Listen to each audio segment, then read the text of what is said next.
어디를 가나 항상 일꾼들을 찾는 곳이 참 많습니다. 사회에서도 직장에서도 선한 실력 있는 그런 일꾼을 찾고 계십니다. 우리 주님께서도 마태복음 9장 37절을 보면 추수할 것은 많되 추수할 일꾼이 적다고 하셨습니다. 교회에서도 하나님 보시기에 선하고 합당한 일꾼이 절대적으로 필요합니다. 요령만 피우고 말로만 다 하려고 하고 실천하지 못하면서 일을 맡겨 놓으면 열매 없는 일꾼은 교회의 부흥에 도움이 되지 못합니다. 하나님의 기쁨이 되지 못합니다. 그래서 입만 무성한 자가 되지 말고 열매로 보이라고 성경은 말씀합니다. 말꾼이 되지 말고 구경꾼 무관심의 신자가 되지 말고 일꾼 신자가 되라고 말씀합니다. 하나님은 지금도 일꾼을 찾으시고 그 일꾼들에게 적당한 상을 주시는 분이십니다. 그래서 시편 138편 8절에 여호와께서 보상해 주시리라. 시브리서 11장 6절 하나님은 어떤 분이에요? 상 주시는 자이심을 믿어야 할지니라고 말씀합니다. 열심히 일해서 많은 이익을 남기면 그 주인이 이르되 잘하였도다 착하고 충성된 종아, 네가 지극히 작은 일에 충성하였음에 내가 많은 것을 네게 맡기리니 네 주인의 즐거움에 참여할지어다 하고 마태복음 25장 21절과 23절에 분명히 말씀합니다.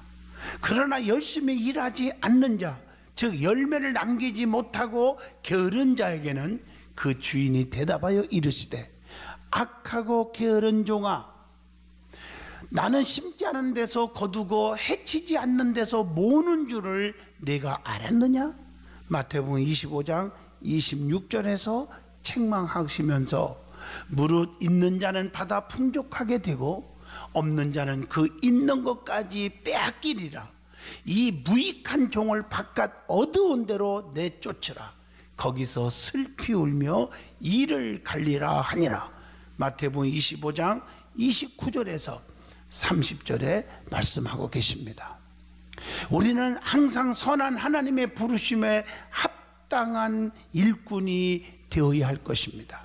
오늘 본문 말씀을 잘 살펴보면 천국과 교회를 포도원으로 비유하면서 열매를 구하시는 하나님의 뜻을 묘사해 주고 있습니다.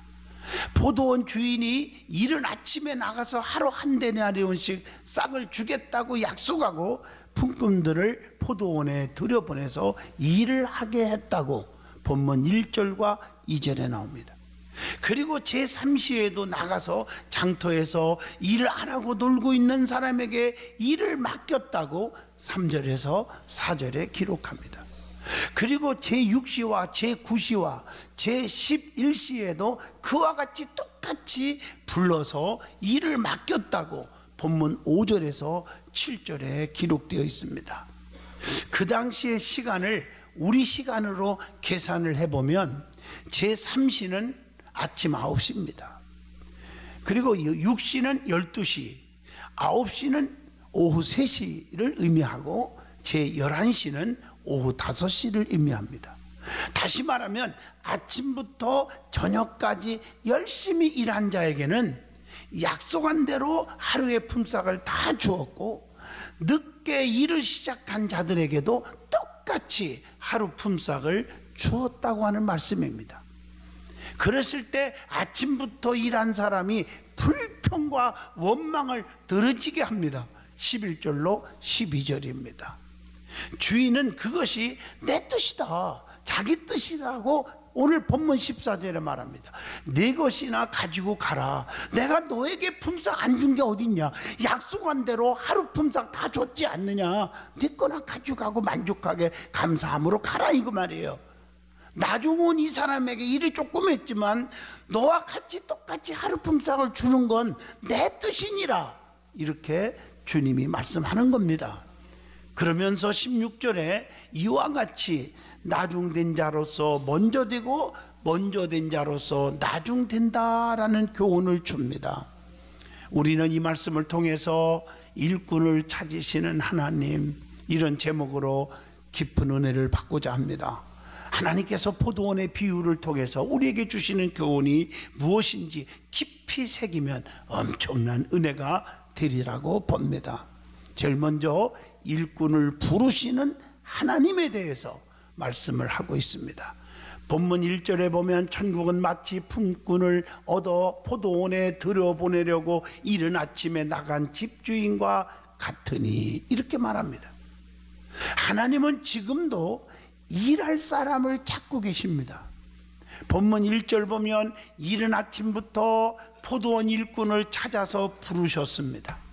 온종일 일정한 시간 없이 제3시, 6시, 9시에도 찾아서 일을 시켰다고 3절, 5절에 나오면서 마태복음 9장 37절과 38절에도 기록하고 있습니다. 밤늦게까지 일할 것이 없어서 얼마나 낙심하고 괴로워하겠어요. 자기를 불러주는 사람이 없는데, 그런데 놀고 있는 그자도 주인이 불러서 일을 맡겼다고 6절에서 7절에 기록되어 있습니다. 이것은 하나님이 부르시는 자는 모두 다 하나님의 사랑으로 부르신다는 것입니다. 미련한 자를 택하여 지혜롭게 하시는 하나님, 고린도전서 1장 27절. 약한 자를 택하여 강한 자로 만드시는 하나님, 고린도전서 1장 27절. 천한 자를 택하여 존귀한 자로 여겨주시는 하나님, 고린도전서 1장 28절. 여러분, 사람이 일꾼을 뽑을 때는요, 실력 있고 능력 있고 멋있고 가치가 있는 자들을 뽑아주잖아요. 그리고 조금 부족한 사람들은 안 써주잖아요. 그러니까 밤늦게까지 자기를 안 불러주면 어떻겠어, 심정이요. 저 자식 먹여 살려야 되고 내가 할 게 많은데 어떡하나, 그럴 거 아니요. 그런데 그분들도 다 불러줬어요. 그리고 똑같이 품삯을 하루치를 다 줬어요. 늦게 불림받은 사람도 먹고 살아야 할 거 아니에요. 오늘 얼마나 하나님의 깊은 사랑을 우리에게 교훈해 주고 있습니까? 그래서 하나님의 부르심은 왜 불렀을까? 일하라고 부르신 거예요. 일을 안 하면 안 되니까. 본문의 포도원은 천국이고 또는 교회를 상징합니다. 포도원에서 일하도록 불렀어요. 이것은 교회에서 일하도록 부르신 것 같아요. 부족한 자도 불러서 일을 시켜야 돼요. 능력 있는 사람도 불러서 일을 시켜야 되는 것입니다. 교회에서 부르심을 받은 성도의 사명이 있다는 거지요. 그것은 어떤 사명입니까? 첫째, 마가복음 11장 17절, 하나님의 집을 기도하는 집으로 만들어야 합니다. 두 번째로는 사도행전 24장 11절에 보면 성전을 누구든지 나와서 예배하는 곳으로 만들어야 합니다. 사도행전 1장 14절, 마음을 같이하여 기도하고 성령을 받기 위해 힘쓰는 곳으로 만들어야 합니다. 누가복음 14장 23절, 강권하여 데려다가 성전을 채우는 일을 해야 돼요. 주인이 종에게 이르되 길과 산으로 산 울타리까지 가서 사람을 강권하여 데려다가 내 집을 채우라, 이렇게 말하고 있어요. 그리고 모여서 힘을 축적하고 그 힘으로 주의 일을 해야 합니다. 히브리서 10장 25절. 여러분, 힘이 없으면 일이 안 되잖아요. 그래서 항상 기도하고 우리가 금식하고 그래가지고 하나님 말씀으로 무장해서 영적인 힘을 축적하여야 주의 일을 할 수가 있는 거예요. 그런데 많은 사람들은 시험 들으면요, 예배 빠지잖아요. 새벽기도 오다가 안 와요. 앞자리 앉다가 멀리 갔더니 처량하고 고나요. 자꾸 뒤로 가요. 여러분, 육신의 질병에 걸리면요, 병원에 가고 싶은 사람 아무도 없어요. 그래도 억지로라도 강제로라도 병원에 가야 되고, 병원에 갔으면 아파도 강제로라도 꾹꾹 붙잡아서 주사도 맞아야 되고 약도 먹어야 회복시킬 수 있는 것처럼, 하나님 앞에 힘들어도 더 가까이 자존심 버리고 앞자리에 앉아서 아멘하고 은혜를 받으면 사는 길이 열리는 건데, 그렇지 못하면 영이 다 죽어버리면 그 문제는 제가 입에서 말할 수가 없습니다. 엄청난 일들이 터질 수 있지 않습니까? 우리는 영적으로 힘을 가져야 됩니다. 영적인 능력이 회복되어야 합니다. 그러면 다 이해할 수가 있어요.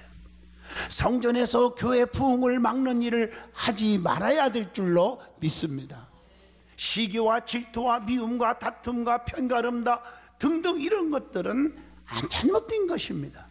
열심히 하는 자를 핍박하고 질투하여 눈총 주는 어리석은 자가 되지 않기를 원합니다. 오늘 성경에 나오는 아침부터 나와서 일한 자들이 바로 그런 자들이었단 말이에요. 그리고 주는 교훈은 본문 6절에서 7절입니다. 놀고 있는 자를 하나님은 찾고 계시는 것을 의미합니다. 한국 사람들은 놀기를 좋아하는 민족으로 옛날부터 소문이 쫙 나 있었어요. 그 다음에 두 번째 주는 교훈은 본문 8절입니다. 일한 자에게 품삯을 주시는 것을 깨우쳐 주고 있다는 거예요. 일하는 자에게 품삯을 준다. 처음부터 일한 사람이나 나중에 늦게 불러서 조금 일한 사람이나 모두 다 품삯을 똑같이 하루에 품삯을 주어서 살게 해줬다는 것이죠. 오늘 여기서 주는 교훈이 뭘까요? 일을 하면 반드시 하나님이 주시는 보상과 상이 있다는 거예요.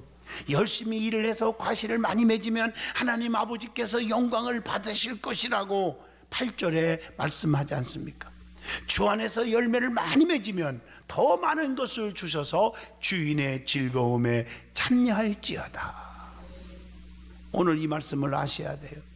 성령을 위하여 심는 자는 성령으로부터 영생을 거두나니 갈라디아서 6장 8절에 말씀합니다. 영광과 존귀와 썩지 아니함을 구하는 자에게 뭘 주신다? 로마서 2장 7절 영생을 주신다고 했어요. 그래서 계시록 2장 10절 환난과 핍박이 엄청나게 올지 몰라도 그 가운데서도 믿음 지키고 죽도록 충성하면 내가 네게 생명의 면류관을 주리라고 약속하고 계십니다. 그래서 사도 바울처럼 디모데후서 4장 7절로 8절에 나는 선한 싸움을 싸우고 나의 달려갈 길을 마치고 믿음을 지켰으니 이제 후로는 나를 위하여 의의 면류관이 예비되었으므로 주 곧 의로우신 재판장이 그날에 내게 주실 것이며 내게만 아니라 주의 나타나심을 사모하는 열심히 충성하는 그 말이죠. 모든 자에게도 주신다고 그랬어요. 그래서 야고보서 1장 12절에 보면 열심히 일하면 면류관이 있다고 했습니다. 자, 그러면 본문 11절로 12절에 보면 일하는 자는 상급에 대해서 생각을 바꿔야 한다는 것이지요. 먼저 와서 저녁같이 일하고 적당한 품삯을 받고도 나중에 불러서 조금 일한 자와 같이 받았다고 불평을 했다는 거죠. 그러나 여러분, 품삯은 상을 주시는 자 마음대로입니다. 하나님은 상을 주시되 긍휼히 여기시는 사랑의 하나님이시기 때문에 우리의 생각과는 다르다는 것을 아셔야 합니다. 우리의 판단대로 교회 일도 하면 안 되는 것입니다. 오늘날 성도들은 시기, 질투, 비교의식 때문에 하나님께 죄를 범하는 경우가 얼마나 많습니까? 고칠 것은 고쳐야 합니다. 그렇다면 성도가 상에 대해서 어떤 생각을 바꿔야 합니까? 첫째, 일한 시간대로만 받는 것이 아니라는 사실을 알아야 합니다. 아침에 일찍 포도원에 들어온 자도 있고 제3시, 제6시, 제9시, 제11시에 들어온 자도 있습니다. 그러나 똑같이 한 데나리온에 하루 품삯을 주었다고 본문 10절에 말합니다. 하나님은요, 에머를 보고 판단하시는 분이 아닙니다. 양을 보고 판단하시는 분이 아니십니다. 중심을 보시는 분이라는 사실을 사무엘상 16장 6절이나 골로새서 3장 25절을 통해서 알아야 합니다. 하나님 앞에 헌금을 하는 것도 헌금함에 돈을 많이 넣는 부자보다 전 재산인 2렙도를 넣는 과부를 더 귀하게 여기셨다고 마가복음 12장 43절에도 기록되어 있습니다. 여러분, 일꾼 생각대로 임금을 받는 것이 아님을 알아야 된다는 거죠. 그게 두 번째입니다.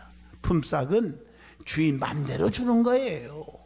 일꾼이 이렇게 하세요, 이렇게 많이 주세요, 적게 주세요, 이렇게 하세요, 그렇게 할 수 없는 일이라는 것입니다. 상을 주시는 주님은 나중에 온 자나 먼저 온 자나 똑같이 싹을 주는 사랑과 긍휼의 주님이심을 15절을 통해서 알아야 합니다.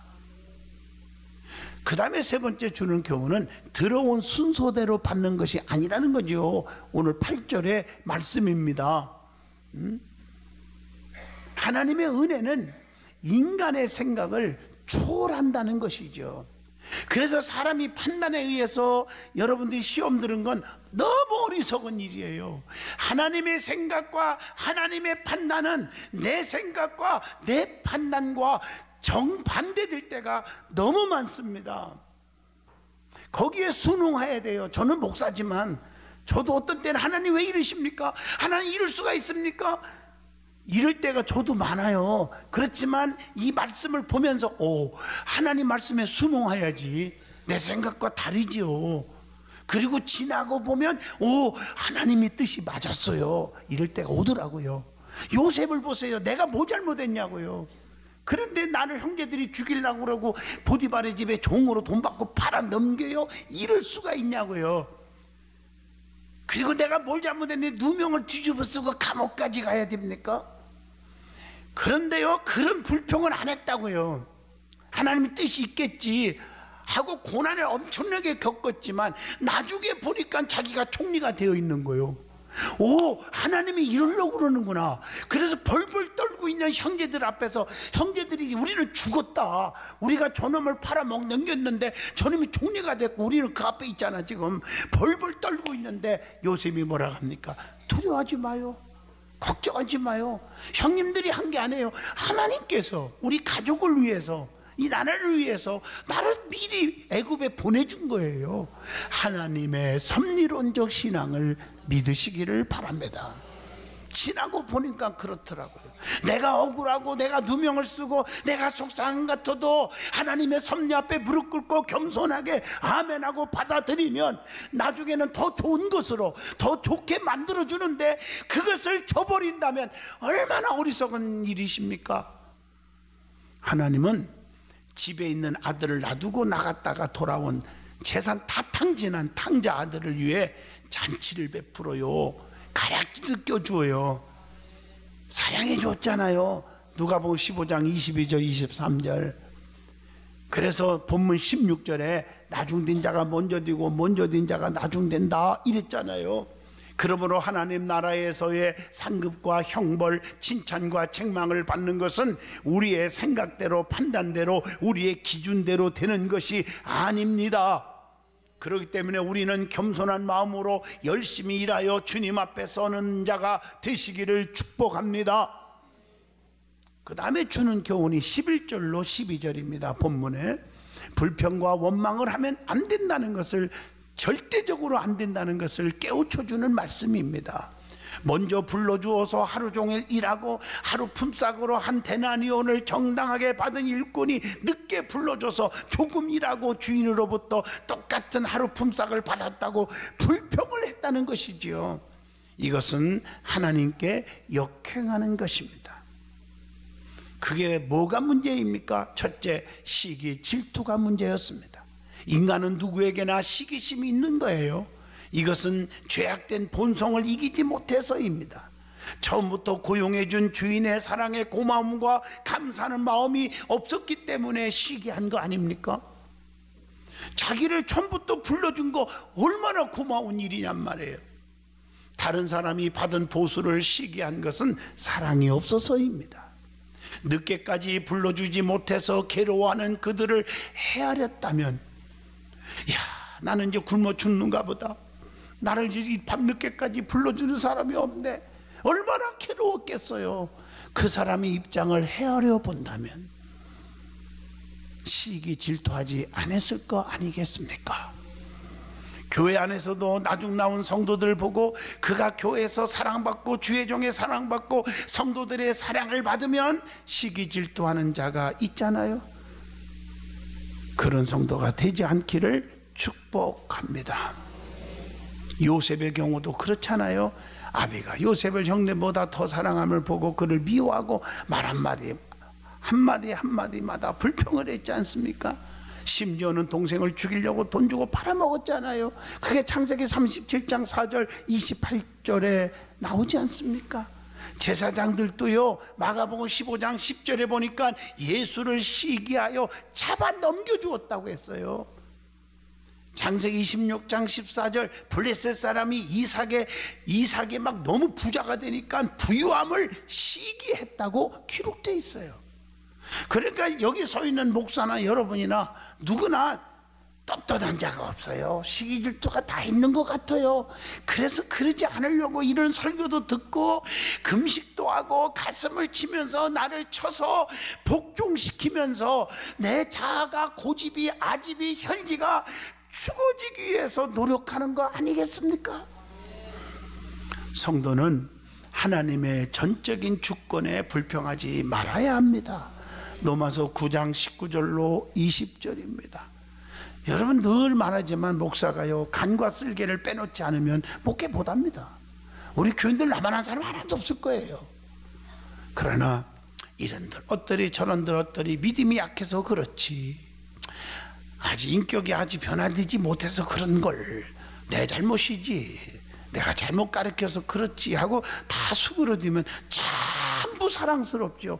내 눈에서 내 입에서 내 마음속에서 한 번도 누구를 미워하거나 우리 교인들 차별한 적 없습니다. 지금도 그렇습니다.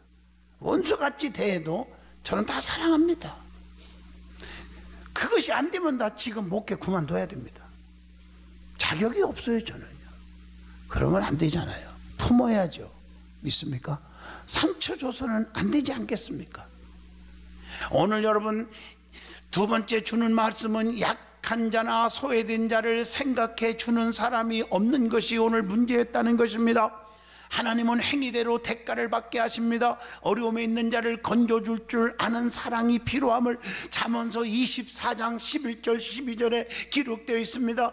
하나님도 관대한 사랑의 하나님이심을 아셔야 합니다. 나중까지 쓰임받지 못했을 때 그들이 얼마나 슬펐을까 라고 배려하는 넓은 마음을 가져야 될 줄로 믿습니다. 그리고 부르심에 합당한 태도를 가져야 합니다.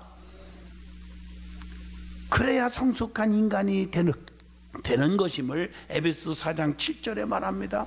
하나님의 사랑 앞에 넓은 사랑, 우주보다 넓고 바다보다 깊고 하늘보다 높은, 어서 많이 듣던 얘기 아닙니까? 부모의 사랑이지만 여러분도 그런 사랑을 갖는 믿음의 사람이 되시기를 바랍니다. 부르심에 합당하게 살으라는 거예요. 에베소 4장 1절. 그저 순종하는 자세가 필요하다. 히브리서 11장 8절. 하나님은 지금도 여러분을 사랑하시고 계십니다. 결론입니다. 포도원 품꾼의 비유를 통해서 우리에게 주시는 교훈이 얼마나 귀한지 말씀드렸습니다. 특별히 더 새겨할 것이 있습니다. 그게 뭘까? 조금 어려운 말씀 같지만 이 말씀이 주시는 새겨할 결론이 뭐냐? 로마서 8장 30절, 구원 역사는 오직 하나님의 주권적인 섭리에 의해서 계획된 것이라는 것입니다. 두 번째로는 마태복음 11장 28절에 하나님은 계속해서 죄인들이나 소외된 자들을 찾으시고 부르신다는 것입니다. 세 번째로는 주께로 나온 자는 결과적으로 구원을 받게 된다는 마태복음 11장 29절 30절의 말씀입니다. 네 번째로는 로마서 3장 24절입니다. 구원은 무조건적으로 하나님의 은혜에 의해서만 주어지는 것이라는 것입니다. 다섯 번째로 고린도전서 1장 29절, 인간은 하나님 앞에서 아무것도 자랑할 수 없다는 것입니다. 그러므로 우리는 예수님이 이 땅에 오신 목적을 확실히 아셔야 합니다. 내가 이 땅에 온 것은 섬김을 받으려 함이 아니라 도리어 섬기려 하고 자기의 목숨을 많은 사람의 대속물로 주려 함이니라. 주님이 오신 목적입니다. 마태복음 20장 28절의 말씀입니다. 지금도 우리 교회 안에서 주님은 자기를 위해 일할 수 있는 일꾼을 찾고 계십니다. 거미 같은 신자도 아니고 개미 같은 신자도 아니고 꿀벌 같은 신자, 하나님의 영광, 교회의 유익, 성도들에게 유익을 끼치고 성도들의 기쁨, 주의 종의 기쁨 줄 수 있는 그런 꿀벌과 같은 충성스러운 일꾼이 되시기를 축복합니다.